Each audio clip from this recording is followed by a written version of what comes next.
Hello and welcome back to the Making Fire podcast. This is a podcast where two longtime besties talk about their favorite TV show, Survivor. This week we'll be covering episode 13, is that correct? Yeah. Of season 47 of Survivor. Part 1 of the finale. Girl. It's been broken up into two parts. Right. But you know what? This was a jam-packed episode. I had fun from start to finish. Do you have different thoughts? Okay, it's not that I didn't have fun per se, but what? That you didn't have fun. No, I loved the first vote. The second vote, I felt like the second part of the episode where the final six aspect, it kind of slow. It wasn't as fast paced as the final the final six, yes. The final five vote was not as fast. Like, the final five portion of the episode didn't feel as quick as the final six portion of the episode. So the only thing that I felt wrong was the pacing, but I was on the edge of my seat. I was very intrigued the whole time. I was enjoying it. Okay. I just love this show. I love the show too. Did you want to do an I had two ready, so... Oh. Yeah. Well, Riley, before we get started, how are you? Well, actually I had three ready, but then you sort of told me the story about you told me about the unfortunate situation with your mom and the chicken, and then that sort of popped into my head with my experience with chicken. So that sort of took over. Last episode for that. Well, I was sort of thinking, oh my god, last episode I felt my gain was so, like, I didn't feel like I was too loud, but now since I replugged everything in, it feels like I'm loud again. Sorry, everybody. I feel normal in my ears. It's because I'm always loud to you. I was just going to talk about the Christmas season, the holiday season. I specifically celebrate Christmas.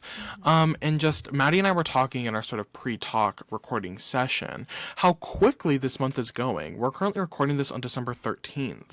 That's halfway through. That's over in 12 days. Christmas will have come. Less than 2 weeks. Christmas has begun. Yeah. And I was just going to talk, like, I usually rely on the Christmas music at my work. I work retail. Usually sort of rely on the Christmas music at my work to play, but it's like a different sort of like playlist this year. Like, it took a while. We just got Christmas music yesterday. Yeah. Really? Yeah. So super interesting, and I was like, I haven't been feeling so in the Christmas spirit because, famously I am applying to grad school right now. And I just feel like that's been taking up a lot of my mental space, and my family's kind of been all over the place the past couple weeks. Like, people are doing different things, so we haven't really been together. Literally, Maddie came over to my house when that was that Thursday you came? Oh, Friday you came over. Friday, and then we hung out on Saturday as well. And our Christmas tree had not been finished. We had the Christmas tree up and the lights on, no ornaments or any decorations other than lights. And the only time from that Saturday that you and I hung out that we could find for all of us to work on it was approximately 8:30 p.m. on Sunday night. So that's sort of when put the Christmas tree. We did it in about 15 minutes because it was past my mom's bedtime. She sort of stayed up to do that with us. But that was the only time literally this whole week. Today's Friday that we had time for all of us to do that together. So kind of crazy. Holiday season's been wild. But it's been good. I just wanted to say my favorite, Christmas music to listen to is Kelly Clarkson. Favorite Christmas song, Underneath the Tree by Kelly Clarkson. So delicious, so good. Also, I was going to share that I think my favorite holiday Christmas movie is going to go ahead and be The Holdovers, which is a movie that came out last year. That's an update. Yeah, I sort of came to that conclusion. I was coming home from work yesterday. I was like, I really like that movie. The Good Luck Charlie Christmas movie? Oh. Famously, that's what I thought was your... Famously, probably still my favorite. I think if I want, like, an adult... The Good Luck Charlie Christmas movie is a good nostalgia movie for me. Right. But if I'm wanting something that 2024 Riley, like, as an adult, is like, oh, I want to turn a movie on, probably The Holdovers, great movie. But my favorite, probably, nostalgia movie would have to go ahead and be the Good Luck Charlie Christmas movie. Yeah, you are famously the Lee Allen Baker's biggest fan, both in Well, the show I and don't out. know about that. But do love. I could go through the whole plot. I think that happened. I was that with you. I don't remember who it was Yes. with. Yes. I just started going through the whole plot line of the movie, and I didn't miss a beat. No, it is a great movie. It Maybe is. I'll watch it tonight. Maddie, how are you doing? I'm good. I want to speak on the Christmas music really quick. My favorite Christmas album of all time is the legendary Christmas album by John Legend. I think he just has the most beautiful Christmas voice, and the music is so good. Like, I think it's genuinely like good music, not just Christmas music. Specifically, "Bring Me Love" this Christmas. That's not the name. It's "Bring Me Love" is my favorite Christmas song on that album, probably ever. I highly recommend. I don't really listen to John Legend's music otherwise, like, no shade. He was great in La La Land, and he has other great work, but his Christmas album is truly top tier. I also haven't listened to this Christmas album very much. It is in my playlist, but I haven't listened to like the whole album. I listened to Purple Snowflakes the other day, and I really loved that song. So good. I would give that whole album a listen if I were you, because it is so good. And I would recommend The Holdovers for you. Oh, and I did write that down, so I will be checking that out. Thank you. Great. I want to talk about how living in a cold weather place is affecting me. Right. It feels like fine now, where, like, okay, for context, with wind chill, it was -16 walking into work yesterday. That should not be allowed. Yeah, that's actually clinical. It was horrible. And today, it was so cold that my coworker texted me and was like, "Hey, I can't go outside. I'm going to work from home today, so can you?" And I was like, "Thank you," because I did not want to go outside. It is just absolutely miserable. But I feel like right now, I'm like, well, it's Christmas time. Like, it's supposed to be cold. But I'm just, like, sort of trying to mentally prepare myself for an approximately 2 weeks when I'm like, I'm actually not okay with this anymore. Because I struggle with, like, when it hits, I'll even excuse it through January. When we get to, like, mid-February, I'm just so over it, and it's not the end. And so I'm just having to get into that headspace. Like, I was telling Riley, and you might have noticed, I do have a different blanket on today. I have not upgraded. I got this last Christmas, but I have Last Christmas. I have swapped to my heated blanket because I do have a corner unit apartment where it gets very cold. It's sort of the area where I'm sitting right now. And because that is an exterior wall behind me. It just doesn't heat up the same. And I'm like, ugh. Now, and like, I just kind of get overstimulated with like the cord at my feet. And all of that. And so, you know, Merry Christmas, excited about that. But I'm really not looking forward to approximately 2 weeks from now. And because the Survivor season will be over, this is a Survivor podcast. Oh, so Riley just disappeared. Am I back? Yes. Can you hear me okay? Yes. What just happened? I accidentally hit my mic. Guys, something's going on with my mic and it keeps disconnecting from the computer. So sorry about that. The look of panic. I was like, oh my God. Anyways, this is a Survivor podcast. Let's talk about the part 1 of the season 47 finale. Do we want to talk about our recording updates real quick? Yes, we Before we get into that, you guys, part 1 of the finale, which there is no part. Can I speak my truth? There is no part 1 to a finale. Next episode is the finale. This is the penultimate episode. Right? Yeah, I There's agree. no part 1. Hey, Jeff even used that word. Jeff said penultimate. I was like, he okay, did. He knows big Don't words. pee me, oh Jeff. Updates to our recording schedule. We'll have a couple, like a month or so, 2 months gap in between Survivor seasons. Last winter gap, we sort of filled in the blank. We did some random casts. We made an all-star season, talked about whatever. We're going to cover another TV show, everybody. Our first non-Survivor TV show. So this week you would be watching this. Wait. What? And I just realized we did a Traders episode, but my That's- computer had a technical difficulty and it never went up. That's true. We did. We covered like the first episode of the Traders or something. Yeah, we did. The first 2 episodes. That's crazy. I forgot about that. There are a couple lost episodes in the lore of the Making Fire podcast, everybody. we are going the week you're watching this, assuming you're watching this when it came out. You had 2 episodes this week. Next week we will be doing 1 episode of finale coverage. 3 episodes. Because we recorded one before. Right. So sort of 3 episodes this week. Next week you're getting 1 episode. Sorry to break your hearts. It's gonna go ahead and be finale coverage. The actual finale coverage. The week after that, we're going to do a season recap. We usually do that post a Survivor season. We sort of recap our thoughts for the season in general, talk about the cast, talk about the main themes, whatever. We're going to take a New Year's break after that. The week of New Year's is going to be no upload, unfortunately. I know y'all are going to be really upset about that. But then the week after that, we are going to start our Traders US coverage. Yes. So exciting. A show that Maddie and I have quickly fallen in love with. We are not maybe as in-depth as fans of Traders as we are sort of Survivor. Neither of us sort of watch all the international versions. I've dabbled in the international versions. I haven't committed to that, but we are just fun fans of reality TV and the characters that are on the Traders. And so there's gonna be some 3 Survivor faces. 3 Survivors, a couple of Big Brother players, Drag Race, Housewives. It's gonna be really juicy. It's gonna be super fun. So it's like a big crossover of a lot of our interests. Exactly. So I'm super excited to see how that plays out. I just can't wait to see how it turns out. And you guys will find out how it turns out because we'll be talking about it. We are gonna cover it. We'll have to see how into the season we get. We're not sort of at the point where we know if we're gonna cover the whole season or we're just gonna go until Survivor 48 comes on air. Yeah. So we'll get there when we get there. But look forward to some Traders US coverage in the next couple weeks. And if you really like that coverage, ask our editor to maybe continue getting them up. Yeah. And our, the talent. Yeah. Let's talk about Survivor. Let's talk about Survivor. Okay.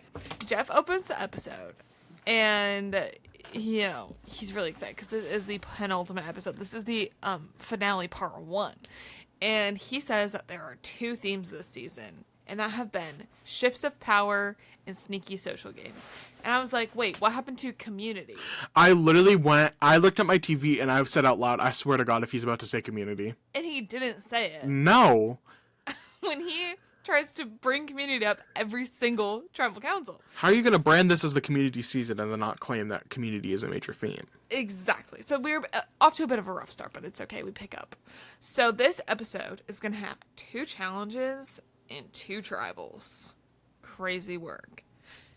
Getting into the episode, we get a little recap on Operation Italy, which I will not go into because you should watch the episode that we just put out that we recorded minutes ago. We start by seeing the final 6 coming back from tribal. Sue is happy to still have her idol, but she says she wants to rip Andy's head off his shoulders. She is not one for dramatics, though. No, not at all.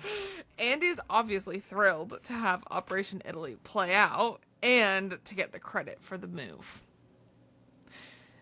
We see Andy and Teeny talking, and he tries to tell Teeny that he just came up with this at Tribal, and he just wanted to split up Sue and Caroline.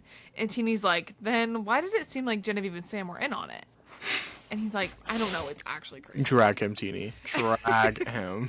Sam then talks to Teeny and makes up this whole happy accident lie. And Teeny, at this point, really starts to buy into it, which is, I wrote, a hard watch. Teeny then says that it's time to switch to the Andy, Sam, Genevieve side and get Rachel out. Girl.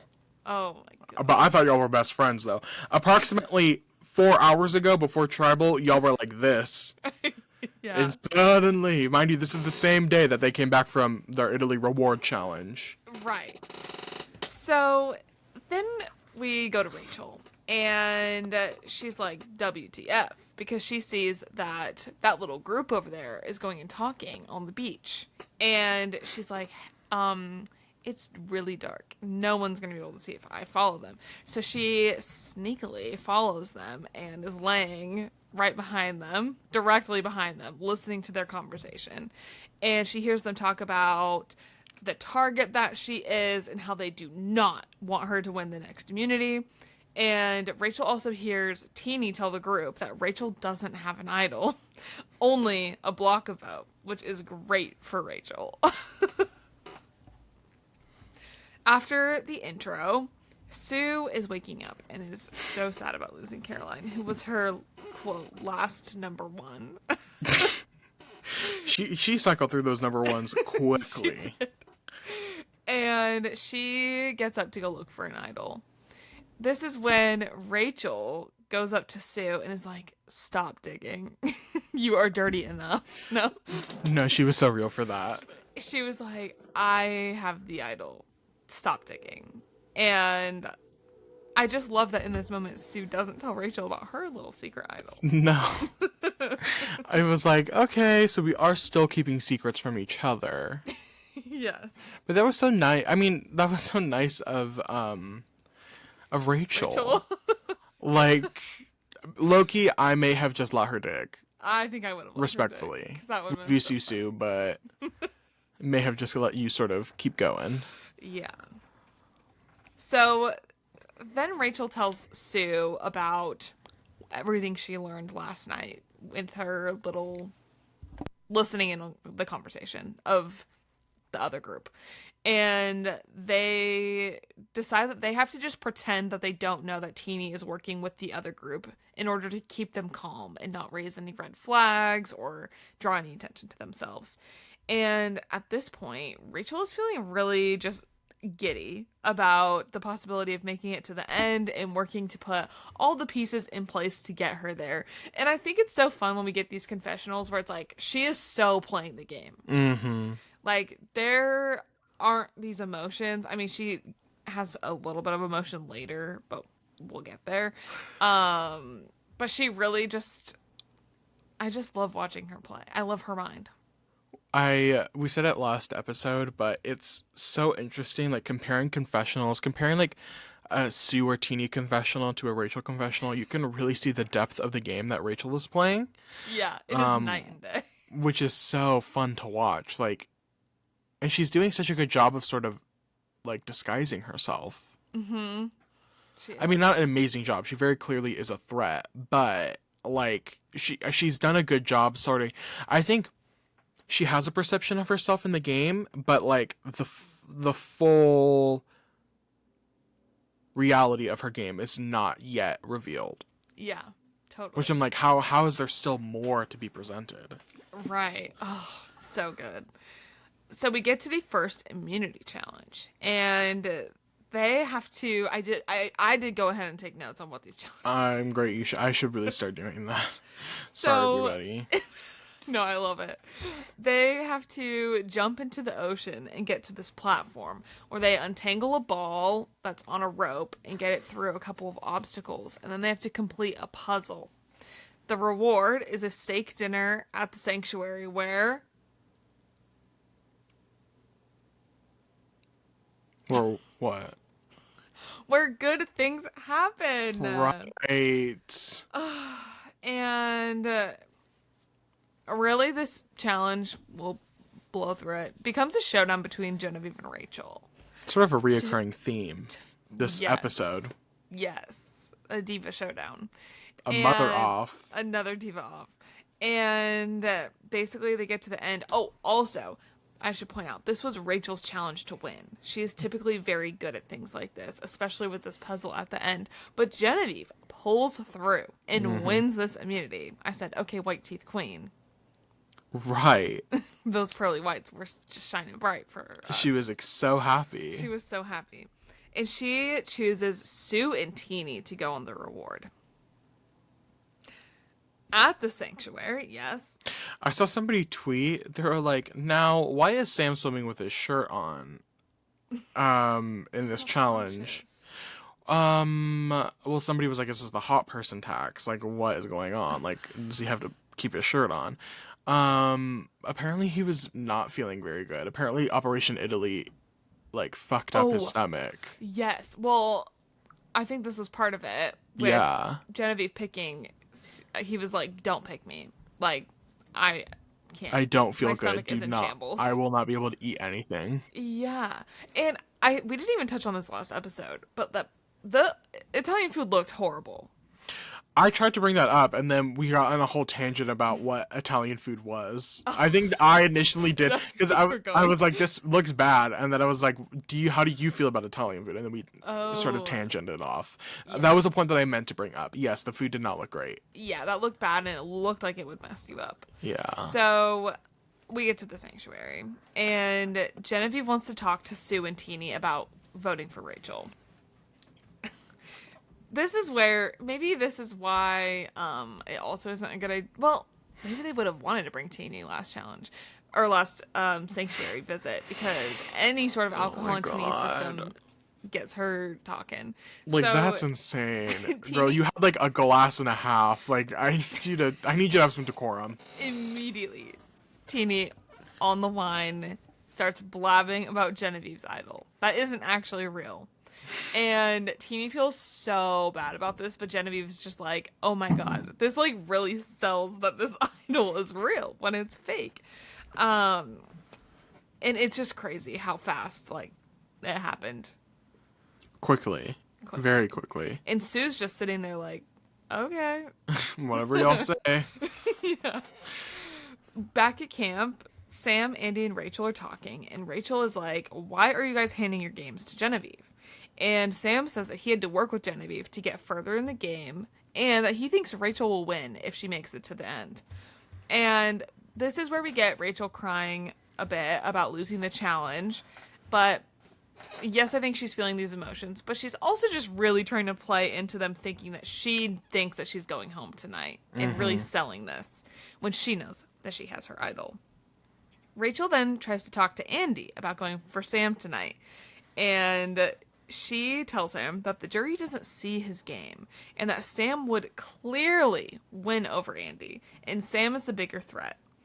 And Andy says that he wants to change his perception of the game and open more doors for himself at this point.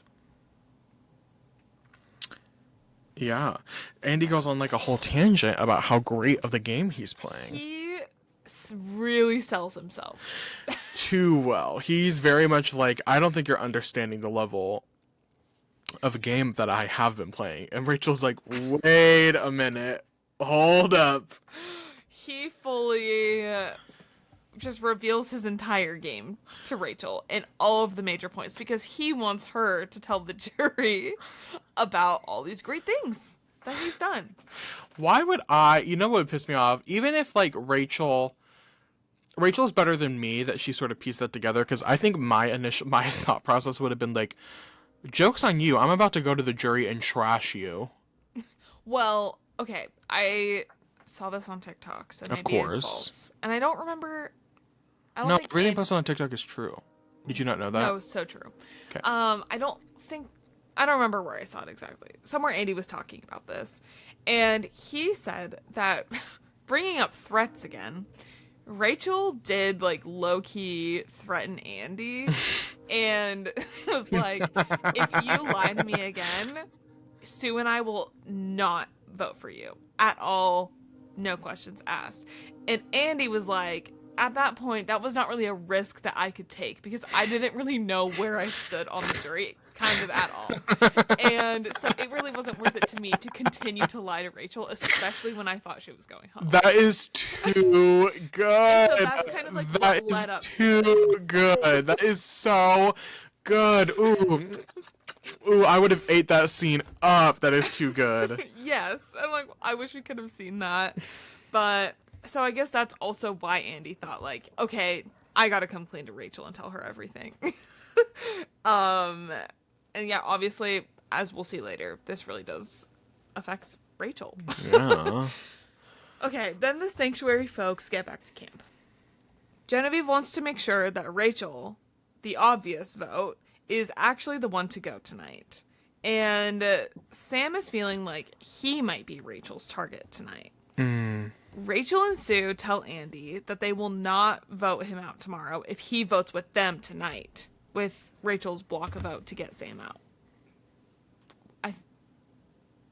Yes, they tell Andy. There's so many moving pieces. Well, there is a lot Anyways, going on. there is a lot going on. I hate So, when I okay, have to yes. that's my least favorite thing is when I have to rewind the episode because I have to lock in. Yes. Okay, yes. Sam feels like he might be the target, but Rachel and Sue tell Andy separately that they will not vote him out if he votes with them tonight.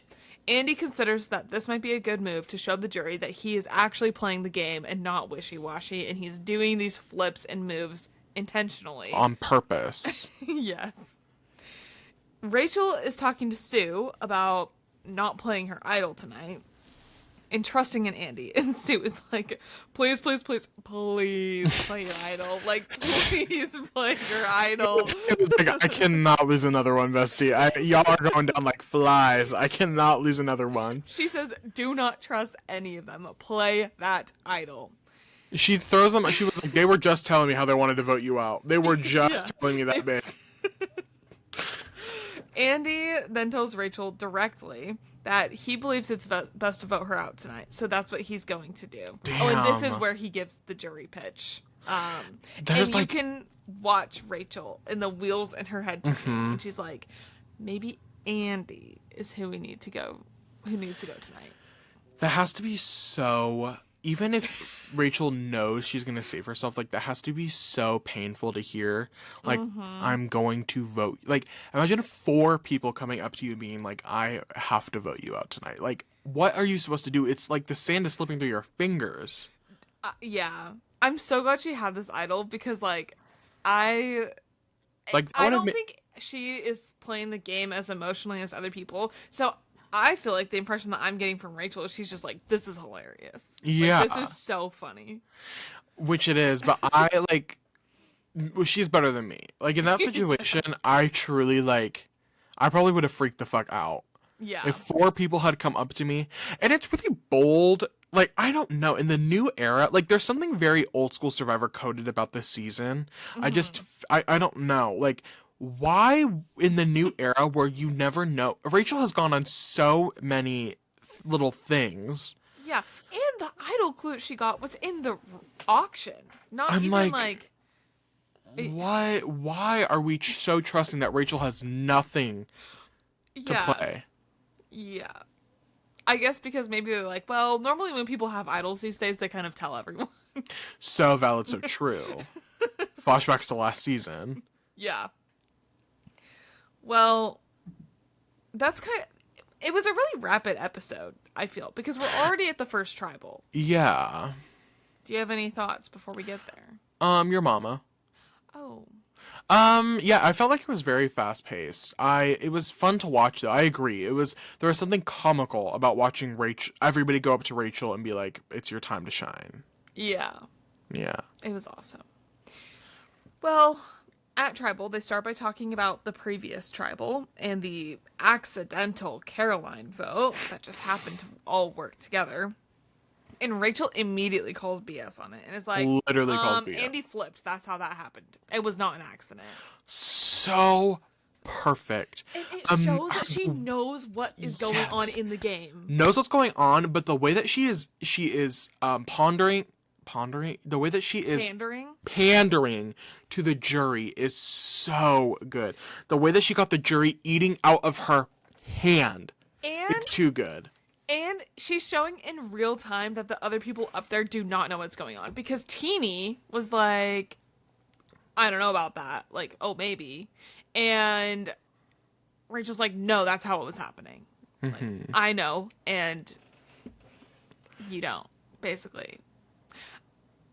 And Andy also trying to, like, play it off at first. And then she's like, no, you flipped. And he's like, okay, yeah, I did. It was so good. Just total control of the game. Too good. Rachel talks about how everyone but Sue point blank told her that they are voting for her tonight. And everyone was like, yeah, we didn't want to lie to her anymore. She's a great player. And I wanted to tell her the truth tonight on the night that she's going home. They have their little funeral moments for Rachel. And she gets to reflect on her time in the game. And her time on Survivor. But she knows that it's not actually the end for her. So they get to the votes, and Rachel plays her block a vote on Sam's vote and plays her idol. She says, Jeff, one more thing. It was great Too good.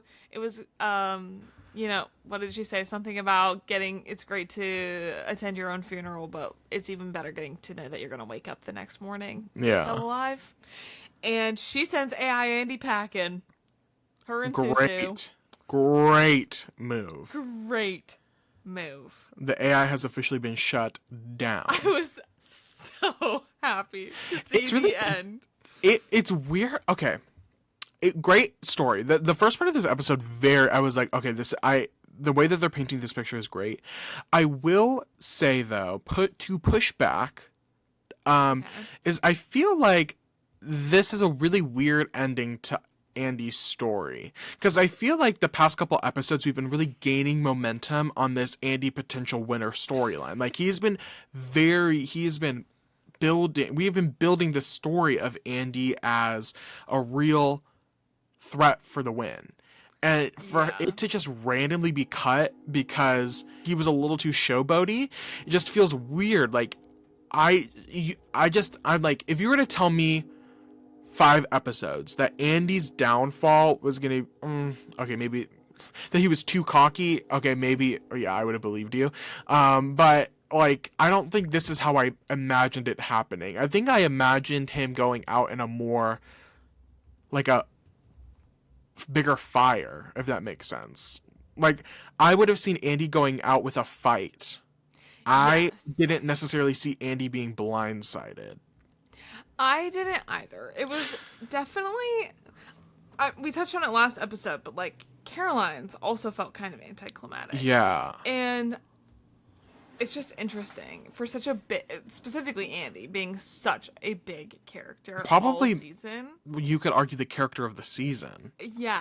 Like the person of the season. I mean, from literally episode 1. This has been Andy's season.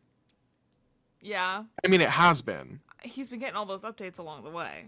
I mean. Yeah. I'm so happy she voted, or like Rachel and Sue decided to go for Andy too, because I think it's another level of showing that you know more about what's the game, going on. and you know that Sam's not a threat. Obviously, Genevieve has immunity. Yeah. I just think it was such a good move. I'm so happy. We'll get. Okay, yeah. Well, now begins the climax of the diva off. I think it has gone off from a diva off, and it is now a mother off. It is a mother off between Genevieve and Rachel. We get back to camp after tribal. They are so Girl So Confusing coded. Did you see that edit that I reposted? Yes, I did, and I liked it. They are so Girl So Confusing. I loved it. Okay. Rachel's on cloud 9 after this vote. And then Genevieve, she's like, okay, I have the idol. You know how I got it. Genevieve, how did you get yours? Where did your idol come from? And she says, oh, well, the clue to my idol was under a pizza slice at the loved one's reward at the sanctuary. And everyone's like, okay.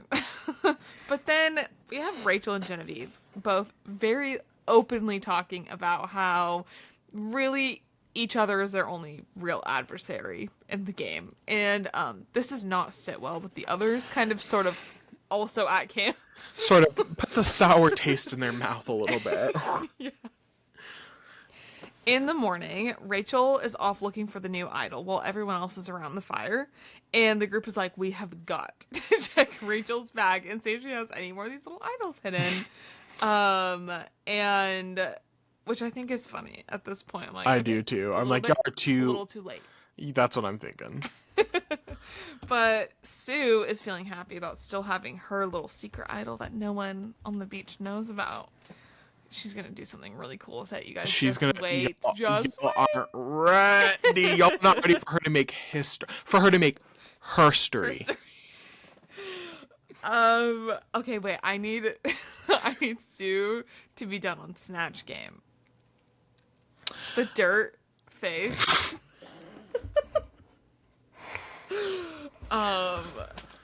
Acting like you're way younger than you are. I feel like it'd be funny. Anyways. What does Sue sound like? Rah, rah, rah. Wait, why does that kind of work? Rue, I got the idol, Rue. No one knows about it. And nobody knows about my idol. I am a pilot. Right. Should I go get my wig? Yes. Okay. Then, with Genevieve looking for the idol, Genevieve starts following around Rachel and babysitting her, which is very funny because this happened. Someone was making connections between the once again, TikTok, the parallels between Rome's game and Genevieve's game, and then them both babysitting other people, and just like how funny that weird alliance was. But then we go. Damn, I forgot that they were a duo. You're right. Genevieve and Rome were a duo. Rome. That's insane. That's crazy. I loved the little snippets of Rome after he was gone, of people passing around his lightning tank top. That was really awesome. Right. Anyways, we go back to the shelter, and Stu, Teeny, and Sam are talking about how they're upset with Rachel and Genevieve for gloating after Tribal that only one of them is going to be the winner and that they are the best players on the beach. Which, yes, it'd be hard to hear, but like, were they wrong? I'm like, y'all, let's be honest with ourselves. Yeah. Well, we get to the Final 5 challenge. They have to dig through a sand mound obstacle to get to a balance beam thing where they have to stack these balls. A balance beam thing, yeah. It was. No, I know, but it was a balance beam thing. Yeah. A balance beam thing, and they have to stack these, like, 6 balls on each other with little stands in between with these like prongs. That would piss me off. Oh I'm my telling god! you. And the wind was blowing. Also, it was rough. It was honestly a pretty even race to build this tower thing because everyone kept dropping it a million times. But almost every time, it kept coming down to a showdown between Rachel and Genevieve. The mother off. It really was. It was back and forth and back and forth. But guys, in the end, Rachel wins. Gag. Community. So happy for her. I was really okay. Can I talk about my feelings for a second? Yes, please talk about your feelings. Rachel has been my favorite this whole season. I've loved watching Rachel. I have been loving watching Rachel. I love Rachel. I love Rachel. But I cannot root against Genevieve. That was my winner pick. Yes. That was my random ass winner pick. And I just was like, oh my god, the way that she's popping off in a way that I can't could not predict it. Like, that's insane.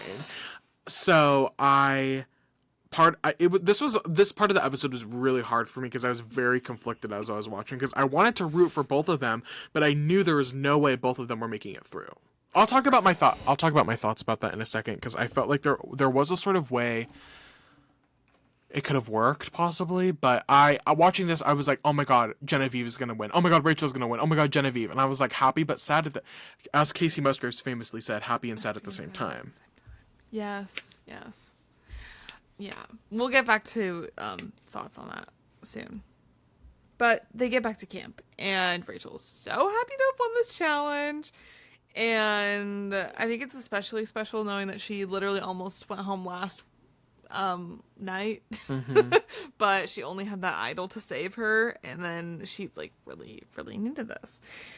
Sam knows that with people thinking that Genevieve's idol is real, the target sort of falls to him. So he needs to tell the others that the idol is fake. Which... You go.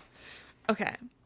I just want to say, the delivery of telling people that this idol was fake could not have been more suspicious from everyone involved. Okay. Oh my god, I just ripped my headphones out. Can you hear me? Yeah. Yeah, my technology is against me today. It is against me.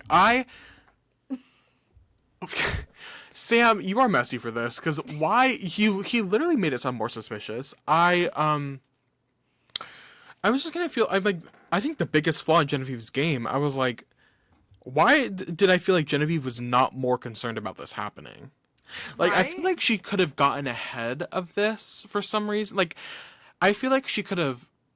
I don't know how she could have gotten ahead of it is the thing, but I feel like she was not concerned about it until Teeny came up to her and was like, he just told me it was fake. I feel like she could have gotten ahead of it and been like, Sam is just plotting. Right. But I feel like part of it was that she was just done with lying. I think she had seen how she'd hurt everybody, and it was just really getting to her. She just could not lie to Teeny one more time. I mean, I don't blame her. I mean, No. but part of me is I'm like, are you and Teeny going to be besties after this? Like, what's the plan? You don't lie. Okay, you've lied to Teeny this whole game, and suddenly now you're the patron saint, and you aren't going to lie anymore? Yeah. And, like, I definitely feel like Genevieve could have pulled it off. I feel like she easily could have. Sam was so suspicious. And then, like, the way Teeny was presenting it, which we'll get into, was, like, also really shady. And then people also don't really trust what Teeny's saying at this point. No. And Sam kind of gagged at the tribal council when he said, I needed to get it out there that Genevieve's idol was fake, and who better to tell that to than Teeny? That information was going to get out as quick as possible. No wine needed. No wine needed. Yeah. So Sam first tells Teeny, who's then like, Teeny's like, oh my god, so many more things make sense now that I know that was fake. Girl. Like, where have you been this whole season, Teeny? I'm sorry. Like, she's like, oh my god, the pieces are coming together. Then we start getting some flashbacks of, once again, Keyshawn getting voted out. And is this man getting paid every time he's featured in an episode? Like, what is going on? He needs those royalties. Yeah. We get the Keyshawn vote. We get every single time where Genevieve has been tricking and going against Teeny, and how Teeny has fallen into every single trap that Genevieve has set along the way. Oh. I don't know. Like, okay. On reflection, like, my biggest problem, again, and if you watch the last episode, I'm not trying to be a Teeny hater. I don't hate Teeny. I don't hate anybody, like, on this season. Sometimes they have their moments, and I'm like, ugh, but I'm like, Teeny, the hard part about me watching that, like, them play this game is that it feels like they are under this assumption that everything Genevieve has done in this game has been with malice.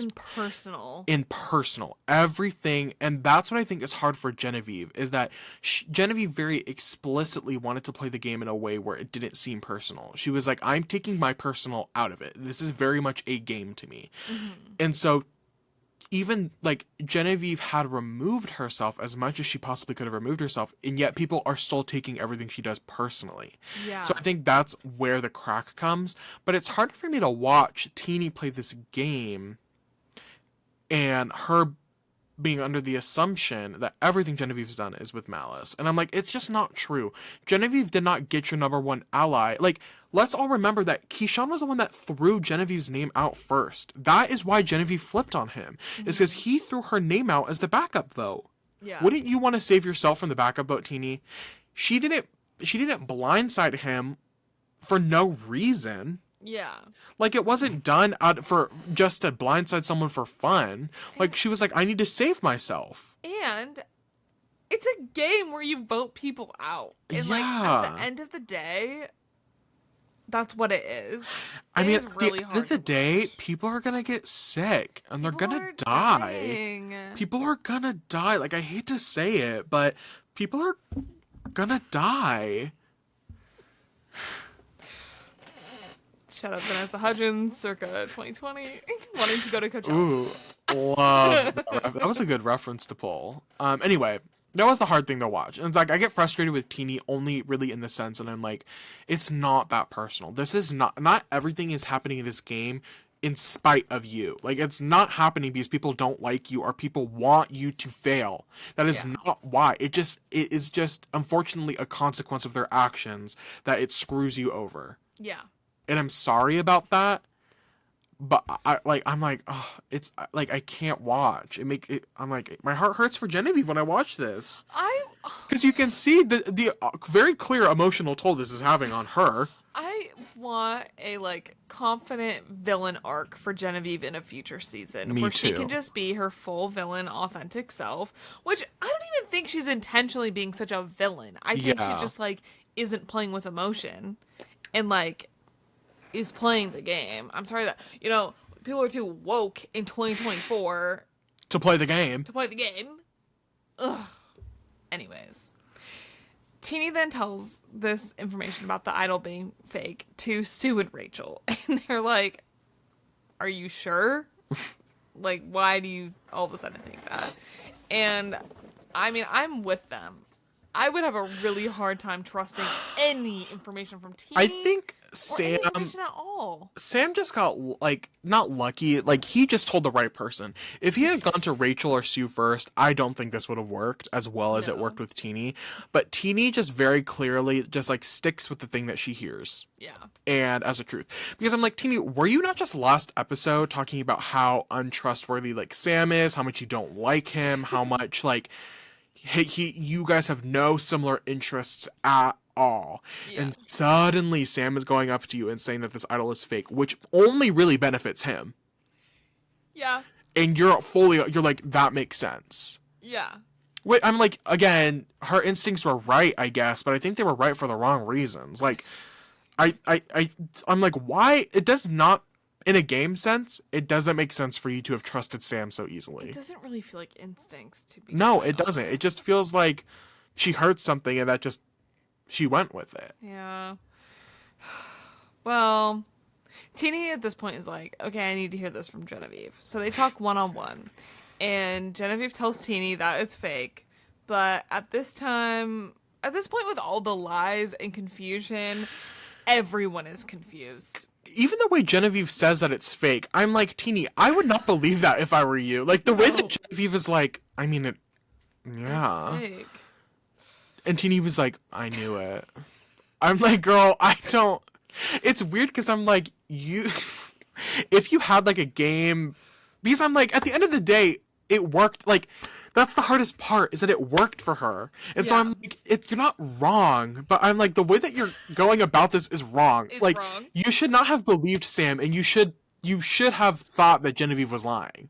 Right, based on, the track record. The track record, like, why are we doing a 180 right now? Well, we get to Tribal. And they talk about Genevieve's idol being real or fake, and how at this point it's really hard to tell what information is real in the web of lies and information, and, the delivery of telling information, who's sharing what. It's a lot. Sam... Oh, I said Sam tries throwing Sam under the bus. Sam starts throwing Teeny under the bus for being the best person to tell information to if you want it spilled, because she's always spilling all of the information to everyone. And Sam is like, well, if everyone has a problem with Genevieve, then vote her out. And it gets a little tense between Teeny, Sam, and Genevieve. But I love the drama. I do live for the drama. I don't, like, again, obviously it works out for Teeny. Like, it works. And so I can't. But does it work? But I'm like, you're not leaving better position. Like, you're leaving, I would say, in a worse position, because I don't feel like you knew what was going on. Like, I feel like you just happened to trip into the right scenario. But, like, to me, it's weird to say, like, you should be more delusional. Yeah. Like, Teeny should have been more suspect of all these things that are happening. Yeah. Sam being so I'm like, I would just have a feeling. I'm like, in my gut, and it's weird to say that I would be wrong, because I would be wrong, but in my gut, I would have thought Sam was lying. Yeah. Because and it's why weird would Sam, like, it just feels like Sam. It just feels weird. Like, I'm like, Teeny, you should be wrong right now. Like, if you were better at the game, your gut would be wrong. Like, you would be wrong. Yeah. Which doesn't make any sense, but I'm like, I don't know. I feel like, would it have been better if she left this in the wrong side of the, like, if they voted out Sam? I really don't know. Can I bring some? Oh wait, do we want to finish Tribal up? Okay, finish Tribal and then I'll bring up my thoughts. Well, we get to the vote, but before Jeff can read the votes, Sue goes, Jeff, hold up a second. Wait, did you bring the fact that what's their names? They talk to each other, Rachel and Teeny. Oh, yeah. It was just really it No, was just but really subtle. yeah, they were just like, Teeny was like, wait, Sam's telling the truth, and Rachel was just like, like he's I'm. lying. And then Jenny was And like, I'm gonna vote with what I thought I'm gonna vote when I came in here. what did Jeff say? Jeff said, "Are we ready to vote?" And Rachel said, "I'm ready. Are you ready?" That was kind That's of kind of the crazy. theme of Teeny's season. Yeah. Well, Anyway. at the vote, before Jeff gets to read them, Sue says, "Wait a minute, I have something." And she goes ahead and plays that red paint idol for herself. And everybody goes, "The red paint idol." Paint idol, guys. Guys, biggest idol move of the season right here. That was really crazy. I don't think anyone could have seen that coming. Was And, it underwhelming? Yes. Yeah, But at least she was safe. yeah. Who knows what could have happened? Yeah, imagine if Sue just like went rogue at the end. It was like, I'm gonna play this for Genevieve. See, that would have been quite iconic. I do feel that would have been quite iconic. I Sending Sam home. I think that it was fine. I don't think you lose anything for a I think the only way that you lose sort of like game presence in playing an idol is if you play it incorrectly. Yeah. She didn't play it incorrectly. She just didn't play it like as a. She didn't play it. She played it for a defense move. She didn't play it on offense. No, I think she actually didn't even play it as a defense move. I think she just kind of was like, "Hey, this is I have to play this." I think the better gag would have been if like pull. I know you hate her, but pull a Marianne. No, I was thinking that. I was thinking. Oh, she so you're could've not just denying said- you hate Marianne. Well, Yeah. I've had to If she defend myself enough over this. if she had saved the idol for Final Trouble Council, that would have been truly gaggy. Yeah. And it's also weird. I saw people sort of like uplifting Sue. They're like, nobody knew about Sue's idol. I'm like, Caroline literally knew. Caroline and Tiana both knew about the idol. Yeah. Like, It was she's just the lucky nobody people left in the spilled. game Yeah. as of recently, because Caroline just got voted out. Yeah. Yeah. So I'm like, I don't know. It's not that big of a. It was fine. Well, she's safe, but in the Slay. end, Mother Diva down. I love Genevieve gets the boot. the mother off has officially ended. I liked Genevieve. Sue played it. They looked at Genevieve and she went, "I told you that idol was fake." Yeah. That would have been so iconic is if she had said that and then she stayed. And she looked at Yeah. Teeny and she was like, "I told you that idol was I fake." told you it was fake. And then they voted Sam off. That would have been so. That would have been juicy. We did. Teeny also had a moment where she just didn't vote for a second. Like she was Oh my really, gosh, she was like, really pondering it. No, I don't know. Really pondering Yeah. it. Okay. What I would have so me as a Genevieve and Rachel fan, what I would have loved to happen, and I think had this scenario been happening, if this had been like the final 6 or the final 7, I think the final 6 would have been the perfect time. Probably the final 7 to sort of start this, but I think the big red flag in Genevieve and I would say even in Rachel's game is that they're at the point where they're just like the only threats left in the game. Yeah. And I think an interesting sort of potential game move that could have been proposed would have been that Rachel and Genevieve need to sit next to each other. Because if they don't sit next to each other, then the odds are they're not gonna make it to the end, if that makes sense. Like, if it's a final 4 and Genevieve and Rachel are both there, Yeah. then it's like, what am I trying to say? Like, I think if it was the final 6 and Rachel and Genevieve had sat down and said, "Hey, we're the 2 biggest threats in this game. We need to protect each other because we are shields for each other. Yeah. And if we keep each other in the game, then they won't be able to go after both, like, one of us. They'll have to go after both of us still.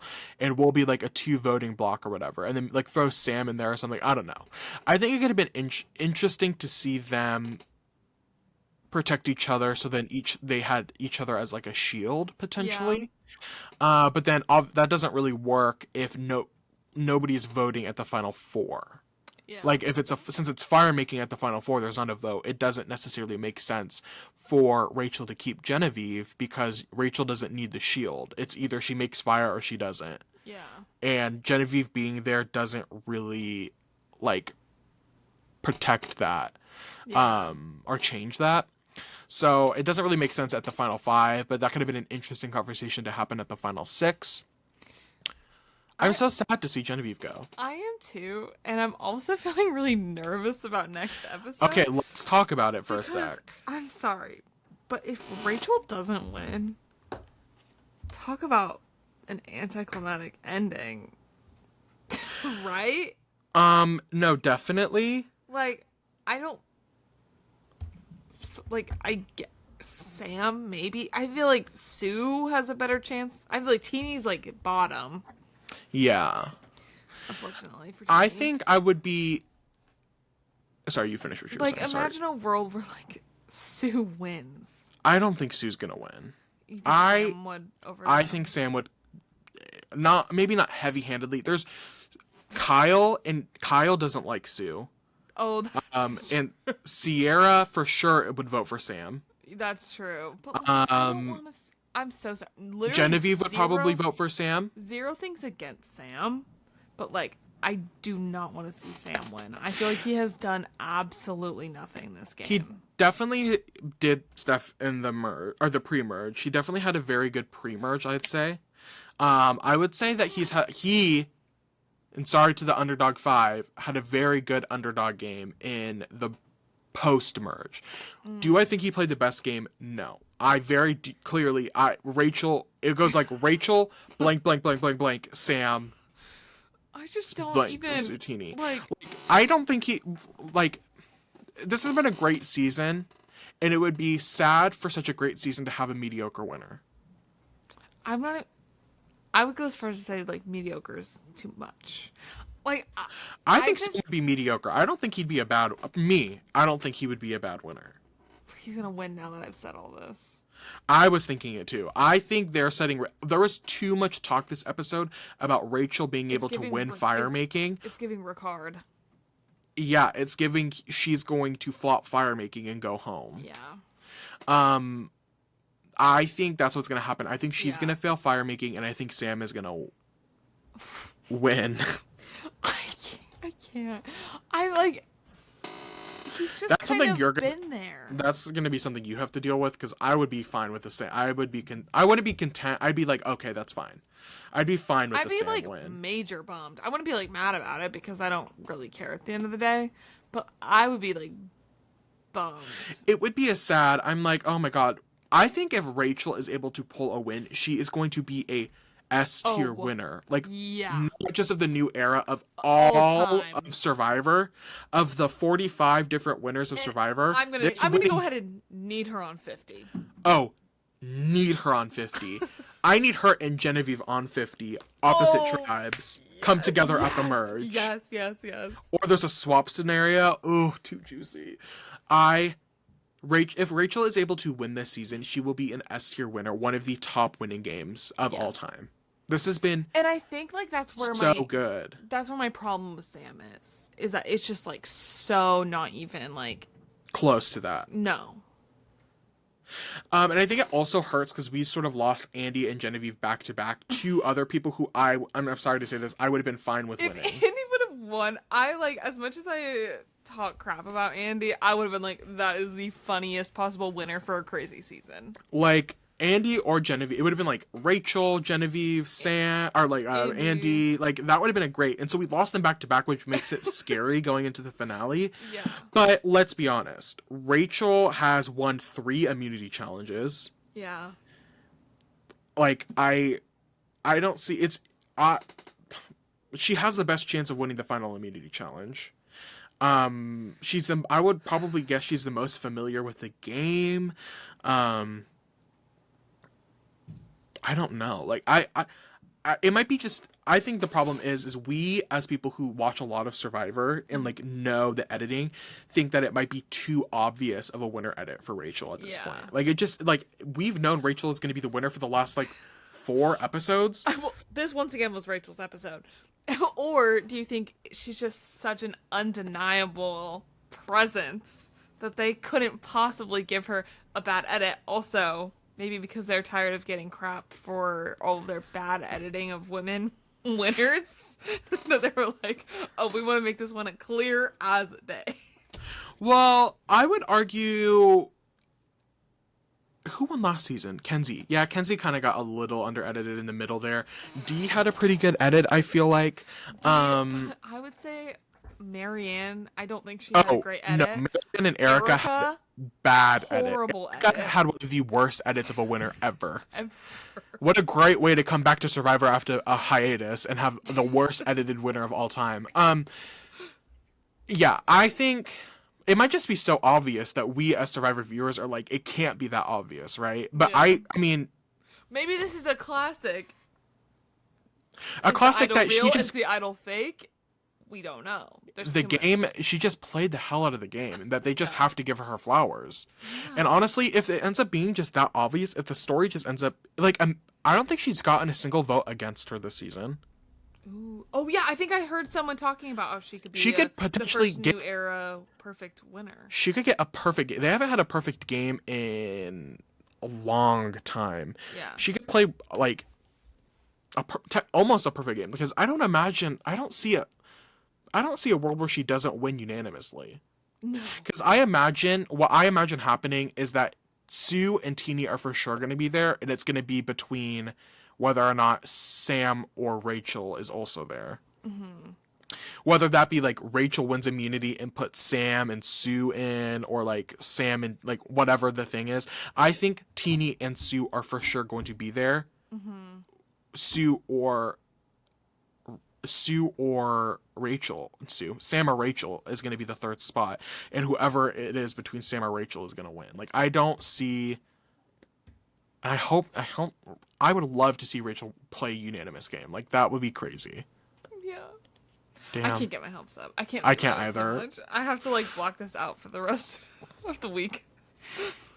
So, well, that covers this episode of the penultimate episode of season 40 several.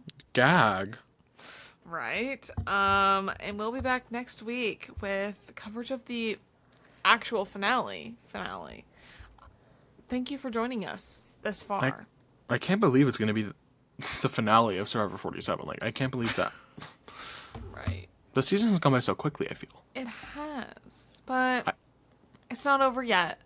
Slay. So, anyways. Are you going to do our socials? Wait, did you do our socials? No, I didn't. I was waiting. Oh. Be sure to follow Right. us on Instagram, TikTok, and Twitter at Making Fire Pod for all of that fun content that is constantly being put out there. Produced. And like and subscribe, follow us on everything. What should they leave a comment about? Who do you think the winner is going to be? If it's... Yeah. who do you... I don't know. $8,000. Who do you think is gonna come back at the jury twist? They're gonna put somebody back in the game next week. Who do you think is coming back and is gonna win? I'm gonna put my money on Gabe. Oh my god, that's who I was thinking, but I couldn't remember his name. I was like, curly hair.